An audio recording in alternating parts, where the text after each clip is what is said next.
I am not sure how to expand our coffee shop and bakery. We run out of space during breakfast and in lunch, and we've considered opening up this space into the other one. This place right here, right where that wood is at, that used to be the size of the entrance into the other building. When we got the space, it was just this one. And recently, well, I guess about a year ago, we've acquired the 2 buildings next to ours. So you can see it's mostly just offices right now, but there's something that we thought about doing. If we build a wall right here and then just go straight up, and I'll show you what's upstairs, then we could keep some of the offices that we need for our embroidery business, some like HR stuff, and then all of this would become open. No drop ceiling, no fluorescent lighting, no sheetrock walls. There's actually a wood floor underneath this that's not super nice. It's like it's plywood, but it's not the good plywood. It's called SOB, something like that. This would give us another 1,000 square feet.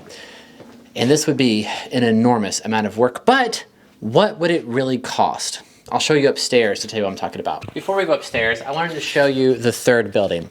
So where I was standing before was the 2nd building, that's 409. This is 411. And what has started this conversation is that the renter that was in here has moved out. So there's all of this office space. And once again, it looks fine, but it's not good enough for a coffee shop or bakery, or even any sort of ideas that we've had with a consignment shop, ice cream shop. We don't know what we're gonna do. One idea is this. The first idea is for us to just move over here. It's great, I like it, it's good for me.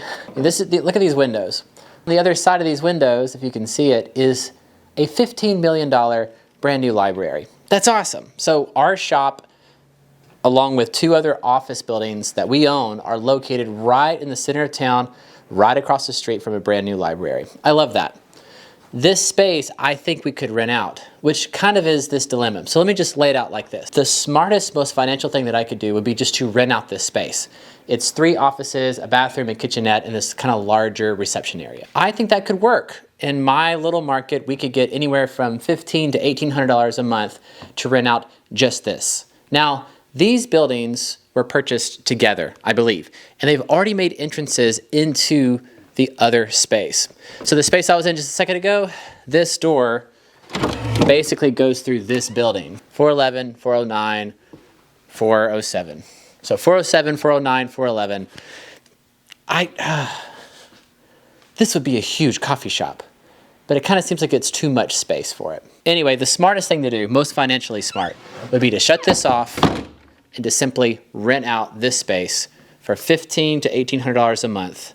That's stable income, safe, boring, but great. But Courtney, my wife, has not agreed. We've been in business for 7 years. We certainly have to agree on everything that we do.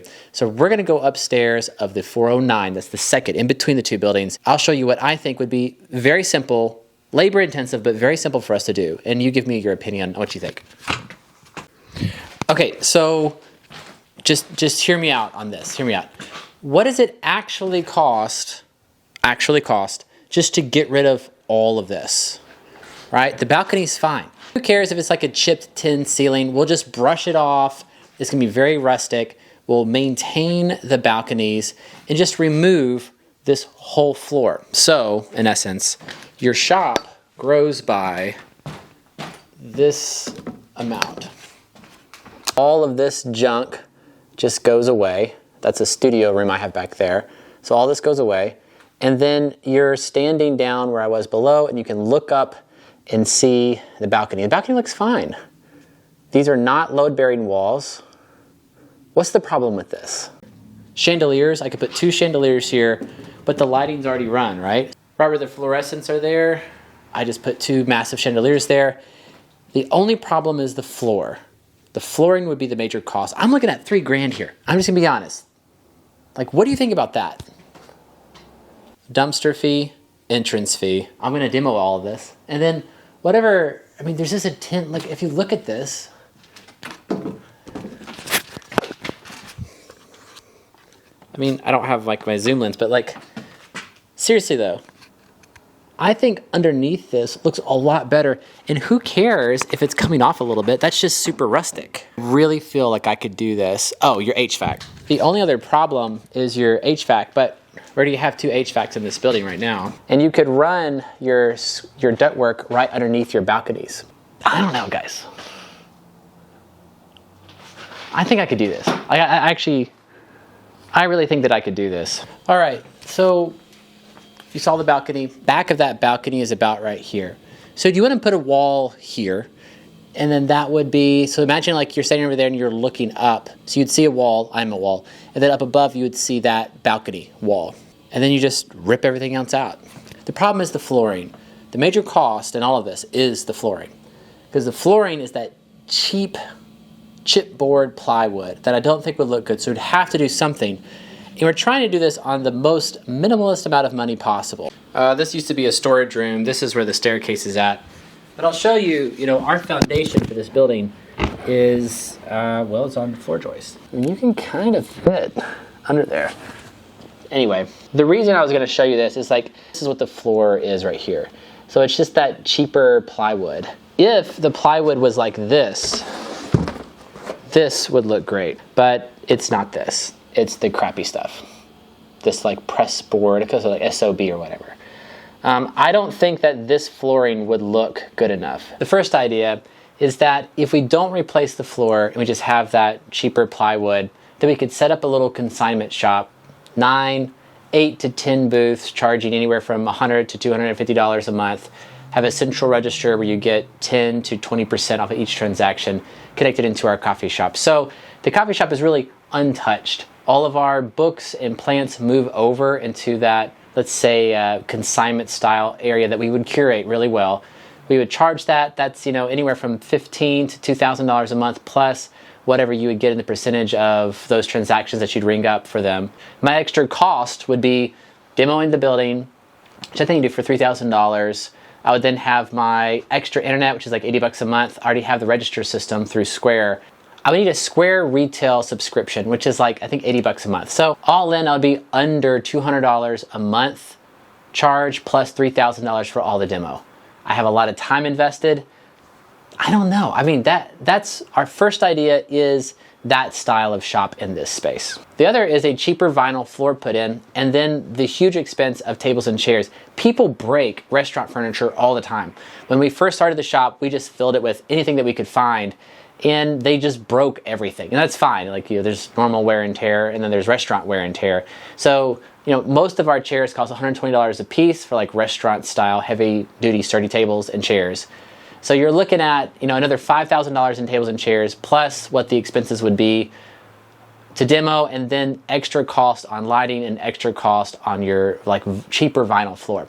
Now the cheaper vinyl floor that I have found is it looks terrible. I'll just say it looks really bad. It's maybe $1,200 in raw material on the cheaper side, but there's also these great vintage looking vinyl and linoleum floors, and I'll show you some pictures of them now. This, we could leave this up forever, but you're talking anywhere from $4,000 to now $7,000 just to do 1,000 square feet. Just 1,000 square feet is your cost jumps from 1,000 pushing 7,000 with this vintage vinyl. This is the room across the hallway. It has 3 big windows. I'll show you real fast. So you can imagine you're growing your shop by quite a bit. You're letting in tons of natural light if you make this happen. So that first idea is sort of a consignment shop where I don't gotta screw with the floors. The second is needing to lay down some sort of vinyl. Now I've looked at a lot of examples of putting a clear coat, epoxy, or painting this type of plywood. I'm just not interested. It just doesn't look good. It doesn't look good. It doesn't look good at all. I couldn't find anything on Pinterest that resembled anything that aesthetically looked like our current shop right now. And I think we would lose quite a bit if we did that and then put people over here. Now, would people care? I think so. I would care. I mean, I don't think it would look good at all. I thought I had 3 ideas, but it's really just 2. Do I demo all of this and put in, and not incur the cost of the floor for now, and put in a curated consignment booth style business where people could walk through a 6-foot entrance into my coffee shop and go and get a coffee, then come back in and shop in this experience and be able to be rung up here, so you have a separate register here? Or do I just demo all of this and invest even more in tables and chairs and expand our coffee shop by, 1,000 square feet, you could fit, you could push 50 more people, tables and chairs, all right here. Now, how fast do we do this? How can we, I don't know. I don't know how fast that we could make this happen. Our shop has really been growing lately. There are many times when the shop is not full. Like 3 o'clock, it's a pretty dead time, or next to closing at 5 o'clock. So it's like there's plenty of times in the shop where it's not packed and there's plenty of seating. But at the peak times for breakfast during the morning, especially during lunch, when people don't have a lot of time during their lunch break, it's lined up to the door, there's no seating, and I know that I'm losing people. I know I'm losing people for not having enough space. Now, we've tried to speed up the line by having a second register, and we've been pushing having like online order to go. We don't do delivery yet, and I'm probably sleeping on that, but we have tried some things to speed up the line and accommodate for more people. And we're in the middle of like removing all of our bookcases and the shop converting over into plants. That doesn't really help with traffic. That actually makes traffic worse, because when the plant shop comes in, then you have basically looks like a whole jungle in here. And then a lot of people are like shopping for plants, and then other people trying to get coffee and food. Now, coffee, books, and plants work. It works really well in our area. Our town is 11,000 people. We're in a small college town. And we're 7 years into business. We survived COVID. So we are a profitable business that runs really well and is diversified with a full service kitchen, full coffee bar, full bakery, coffee, books, and plants. That type of business for us anyway works really well. But the major con in all of that is that you run out of space. And if we start getting busier, people will just not wait for coffee. They're just going to go somewhere else. So my risk is not having enough of a space to separate our little revenue streams. That way I don't jeopardize the reason why we got into business in the first place, which was to be a coffee shop. I just genuinely don't know what the best decision is. It does feel like we should just demo the space. But if I demo the space, I have to move to a space where I could rent out $1,500 to $1,800 a month. Well, if you're at a 10% profitability, you're looking at the equivalent of $15,000 to $20,000 in sales that I would have to do to get that money that's just straight rent, if I can find a good renter, of course. The last idea is that if we can't find a renter that would rent out those 3 offices, that we put some sort of like micro business rental. There's lots of companies that do that around our area. I think there's still a need for someone to rent just an office space, to have a shared reception area. There's some basic amenities like internet and a printer. I'm not interested in providing like computer screens and all that kind of stuff. But if it doesn't rent out, that's another idea. I feel like I should move over to the other space, demo all of that, and just somehow make everything work. Thank you guys for watching what happened last week at our coffee shop. Next week, we're working on a huge upgrade to our sandwich menu. As I said before, the whole shop is going to become a plant shop again with Fiddle and Clay. We're removing a lot of our books to make way for all the plants. And we're also building our team. So we have several more interviews lined up next week. Several have already made it through the interview process, and I think they're really, really good. Thank you guys for watching, and I'll see you guys next week.